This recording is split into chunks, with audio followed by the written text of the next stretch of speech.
Have you ever really thought about those invisible lines? The ones connecting your life back to your parents, maybe even their parents. It's fascinating, isn't it? Yeah, like how their choices, their struggles, maybe even the good stuff might actually be playing out in your life right now, and maybe for your kids too. Absolutely. These echoes across generations. So today we're kind of digging into that, this profound influence parents' lives have on their children, sometimes for generations. We found some surprising stuff. Yeah, the connections are deeper than you might think. Right. And our goal here really is just to shed some light on how these backgrounds, these behaviors, they genuinely shape things. Education, health, relationships, Yeah. the works. And understanding this stuff, it's not just interesting trivia. It feels pretty crucial, actually, Hmm. for all of us. Totally. As we figure out our own paths. Okay, so let's jump in. We were looking at some recent findings, and, well, some are pretty stark, like this one. Adults who were physically disciplined as kids, they're apparently 2 to 3 times more likely to do the same with their children. Wow. Yeah. That really shows how these patterns get learned, doesn't it? Passed down almost automatically sometimes. It seems like it. And it's not just about direct actions like punishment. There's also data showing that girls who went through childhood sexual abuse face a much higher risk, like 2 to 7 times higher, of being re-victimized as adults. 7 times. Yeah.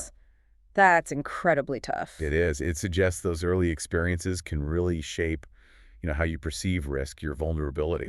It casts a long shadow. And these echoes, they reach right into family structures, too. Like divorce. We talk about it a lot, but did you know children whose parents divorced are something like 89 to 91% more likely to get divorced themselves? That high, really. Yeah.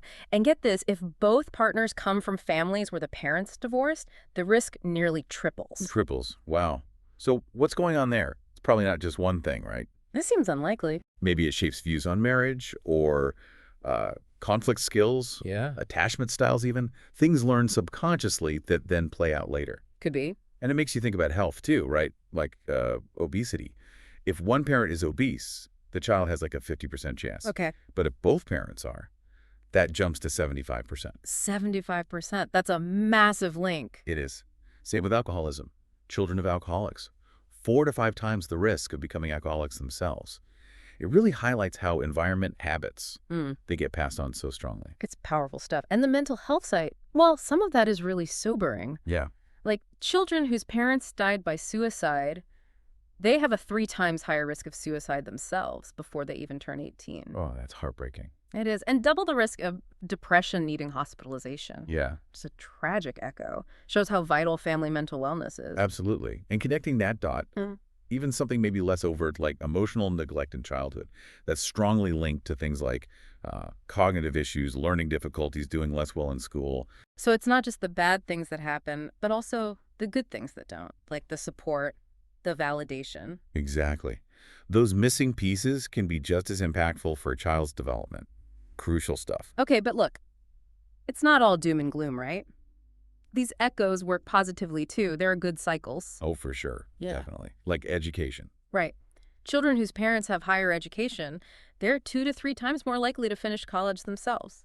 That's a positive legacy right there. Yeah, it shows how valuing education, maybe having those resources, it really ripples forward positively. Big time. And the money side, too. Finances. That's just as profound. Kids from wealthy families are, get this, 7 to 9 times more likely to stay in that top income bracket compared to kids from the bottom. 7 to 9 times. Yeah, it just really underlines that whole intergenerational transfer, opportunity, that head start Yeah. that gets passed down too, not just the difficulties. So when you pull all this together, Hmm.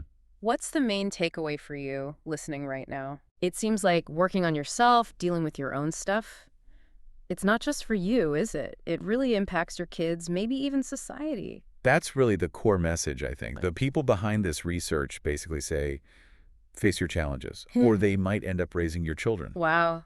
That's quite a statement. It is. It's sobering, like you said, but maybe also empowering. How so? Because it means if you understand these influences, these patterns, you can actually choose differently. You can break cycles that aren't working. You can build something new, something positive for the next generation. So it gives you agency. It's not just destiny. Exactly. You have a hand in shaping that legacy. That's a powerful thought to end on.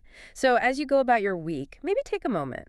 Think about the echoes you might be creating. What patterns are you passing on? What positive legacies are you building? Yeah, definitely something to ponder.